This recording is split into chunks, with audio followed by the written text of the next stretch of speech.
कहते हैं कि जिस दुनिया में हम रह रहे हैं इसमें भी है एक दुनिया, जासूसी की दुनिया। उसी उसी जासूसी की दुनिया से कई ऐसे लोग निकल के आते हैं जिनकी कहानियां जो हैं अगर हम सुन लें तो यकीन करना मुश्किल हो जाता है। आज की कहानी जो है वो मोसाद की एक जासूस पे है। मोसाद जो है वो इजराइल की एक एजेंसी है, सीक्रेट एजेंसी जो है। कहते हैं कि मोसाद जो एजेंसी है इजराइल की, वो इतनी ताकतवर है कि अगर आप किसी भी इजरायली नागरिक की हत्या कर देते हैं तो आप दुनिया के किसी भी कोने में चले जाएं, वो आपको ढूंढ के मार दें। इजराइल की पॉपुलेशन जो है वो लगभग यही होगी 90 लाख के आसपास। अब थोड़ी ज्यादा हो गई होगी, लेकिन उनके देश की टेक्नोलॉजी, उनके देश की सुरक्षा, उनकी एजेंसियां जो हैं वो इतनी ताकतवर हैं कि उनके आसपास जो है 18 अरब मुल्क हैं, लेकिन फिर भी वो आज तक जो है जीवित है वहां पर।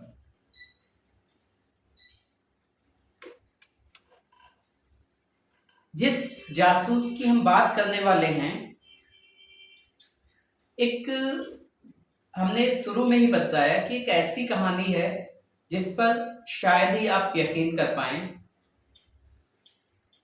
एक इंसान जो दूसरे देश में जाता है और धीरे धीरे वहां उसकी पहुंच जो है वो डिफेंस मिनिस्ट्री तक हो जाती है। इवन कई बार मीटिंग्स होती हैं तो डिफेंस मिनिस्ट्री के लोग जो हैं उससे डिस्कस करते हैं कि ये काम किया जाए या ना किया जाए। एक बार तो उसको डिफेंस मिनिस्टर बनने का ऑफर दिया गया, लेकिन उसने ठुकरा दिया।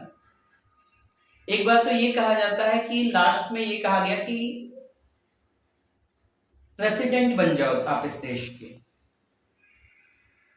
इस पर विचार चल रहा था, लेकिन उस देश के नजर में आ जाता है, सीरिया की नजर में आ जाता है और फिर उसको फांसी पर लटका दिया जाता है।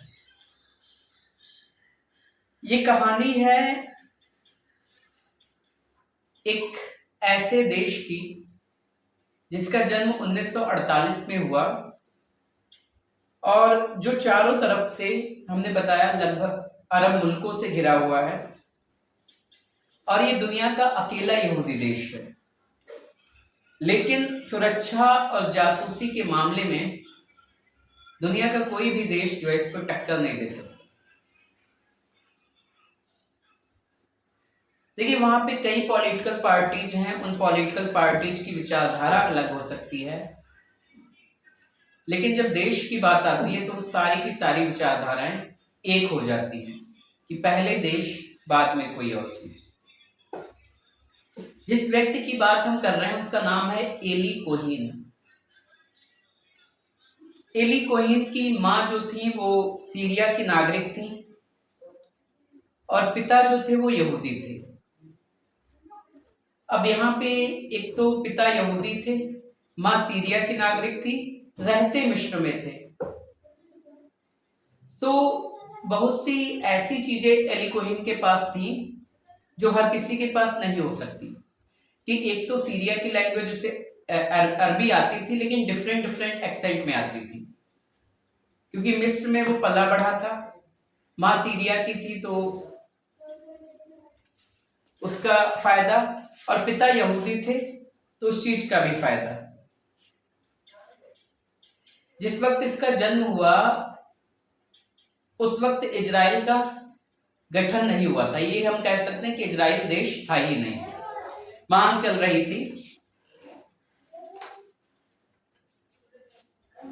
1948 में जब इजराइल बनता है तो जो मदर और फादर होते हैं वो इजराइल चले आते हैं, लेकिन जो एली कोहीन था ये नहीं आता है, क्योंकि ये उस वक्त इलेक्ट्रॉनिक्स की पढ़ाई कर रहा था। जब ये इलेक्ट्रॉनिक्स की पढ़ाई पूरी कर लेता है, उसके बाद फरवरी 1957 में जो है ये इजराइल पहुंचता है। अब इसका सपना ये था कि ये देश के लिए कुछ करना चाहता था, इसलिए जासूसी का कोर्स करता है, उसके बाद जासूसी का एग्जाम देता है। एडवांटेज हमने बताया कि माँ जो थी वो सीरिया की थी, पिता यहूदी थे, रहते मिस्र में थे, तो कई सारी लैंग्वेजेस इसको आती थी, जैसे इंग्लिश आती थी, इतालवी आती थी, अरबी आती थी।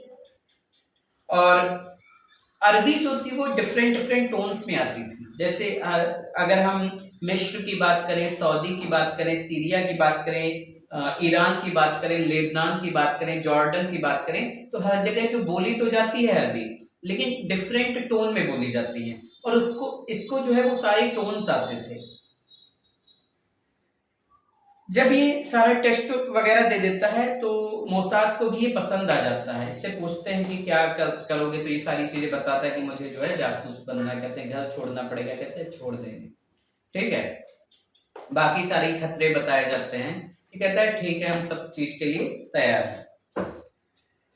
इसके बाद जो है इसको तेल अबीब में रखा जाता है कुछ दिनों के लिए इंश्योरेंस क्लर्क के रूप में, तेल अबीब में ये रहता। उसके बाद 1960 के आसपास जो है इसको ज्यूरिक भेजा जाता है, ज्यूरिक से कई और देश जाता है, उसके बाद इसको अर्जेंटीना शिफ्ट किया जाता है।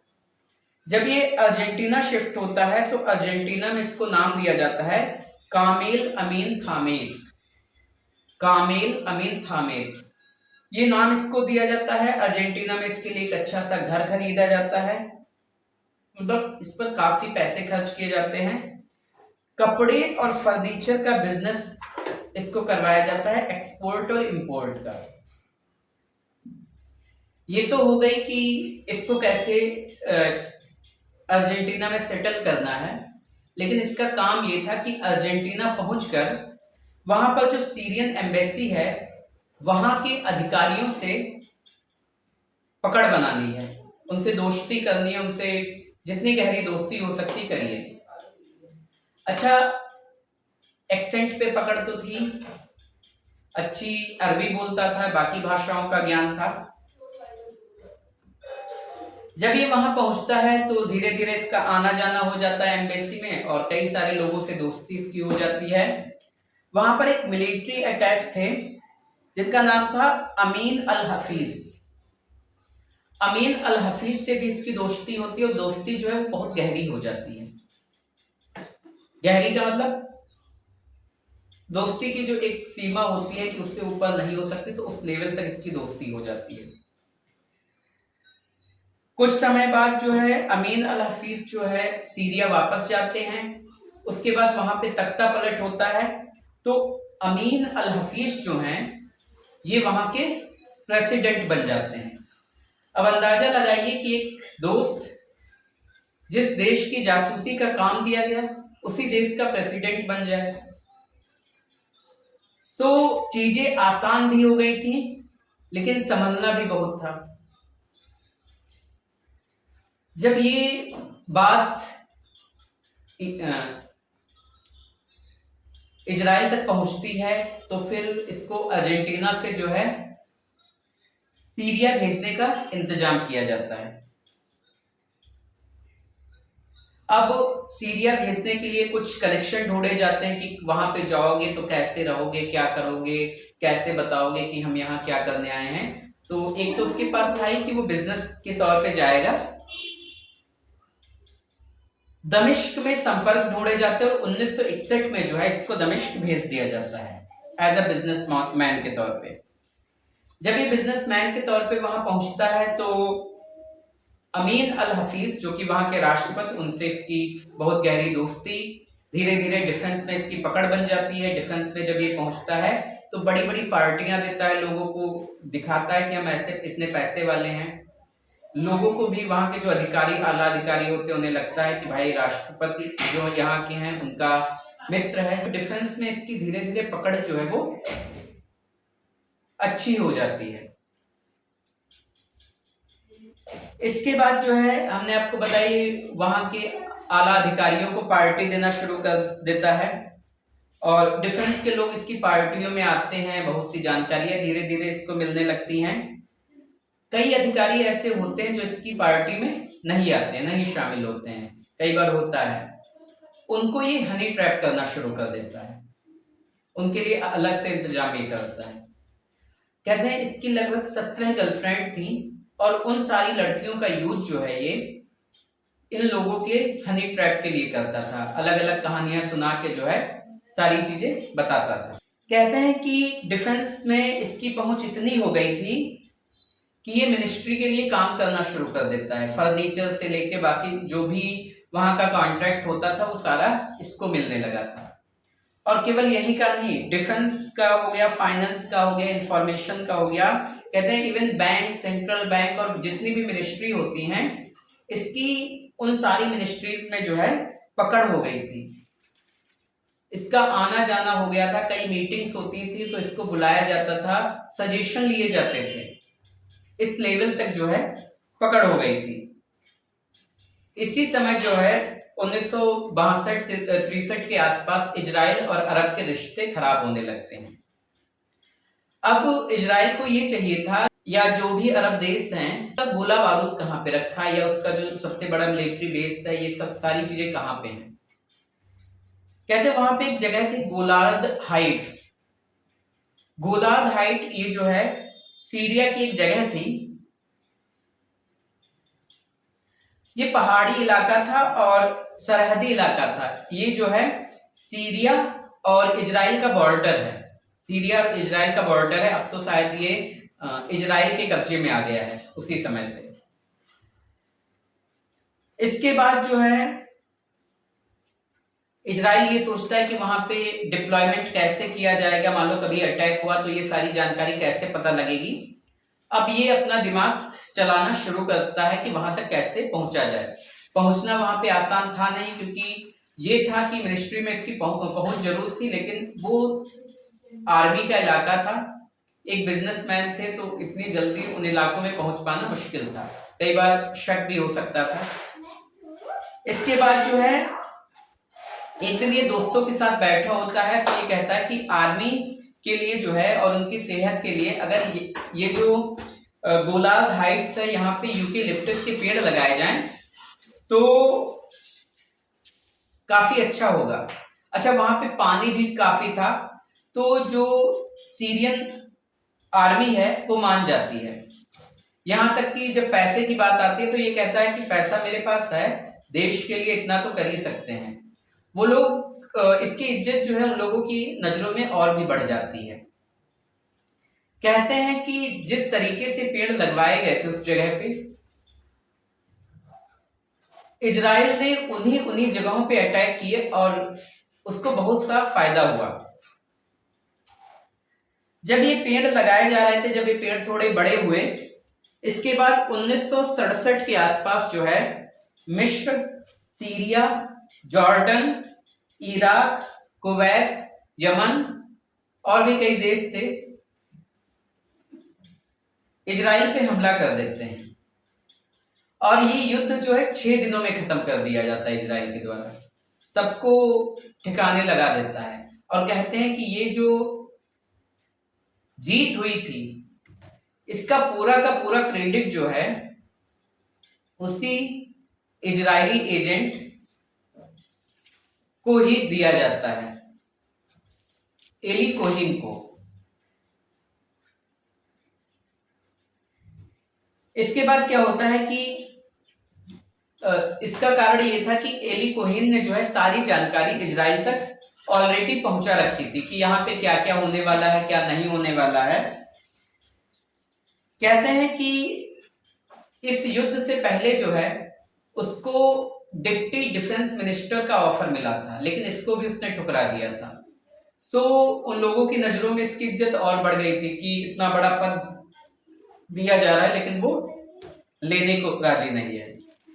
इसके अलावा अमीन अल हफीज कहते हैं जब वो रिटायरमेंट हो रहे थे या जब नहीं मतलब उनका टाइम हो रहा था, तो कहते हैं कि जब राष्ट्रपति की बात आई, प्रेसिडेंट की बात आई, तो कई जगहों पर जो है उन्होंने एली कोहेन का नाम सजेस्ट किया कि इसको जो है प्रेसिडेंट बनाया जाए। इसने देश के लिए बहुत कुछ किया है।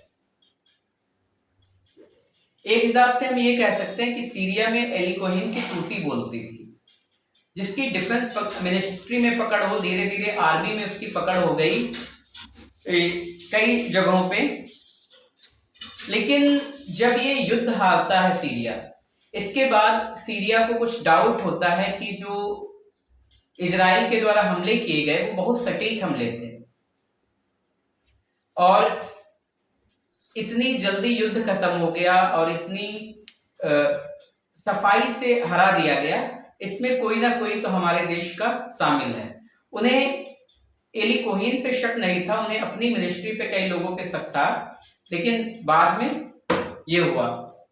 सो जो अमीन अल हफीज थे वो किसी को ये जानकारी बताते नहीं, इवन अपनी मिनिस्ट्री में भी किसी को जानकारी नहीं देते हैं।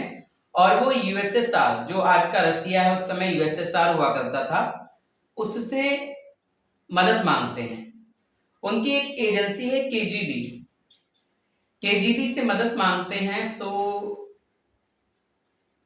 अच्छा, रूस जो है वो सीरिया का उस वक्त बड़ा अच्छा दोस्त था, आज भी है, क्योंकि अमेरिका जिसके अगेंस्ट में होता है रूस उसका दोस्त होता है। तो केजीबी से मदद मांगते हैं।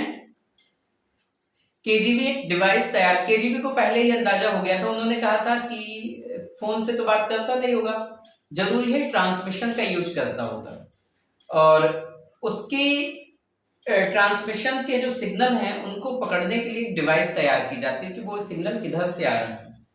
कहते हैं वो डिवाइस तैयार की जाती है, उसके बाद जो है काफी कई दिनों तक नजर रखी जाती है। सो जो सिग्नल आते हैं वो दमिश्क की एक घर से आ रहे थे, और वो घर कोई और नहीं था,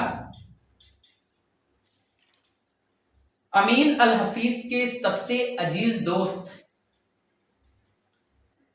जिसका नाम वहां पे जो है कामिल अमीन हामिद था, जो कि एली कोहेन, जो कि हम कह सकते हैं इजराइल में था, लेकिन बाद में उसका नाम बदलकर वहां पे कामिल आमीन रखा गया। सो उनके दोस्त के घर से आ रहे थे। सीरियाई आर्मी तैयार की जाती है, उनको ये इंफॉर्मेशन भी नहीं दी जाती है, और एली कोहेन के घर आर्मी भेज दी जाती है। एली कोहेन को गिरफ्तार किया जाता है, ट्रांसमिशन वहां से मिलता है। कहते हैं लगभग 1 महीने तक एली कोहेन को टॉर्चर किया जाता है, उंगलियों के सारे नाखून निकाल दिए जाते हैं। और ये अप्रैल 1965 की बात है जब ये सारी चीजें हुई।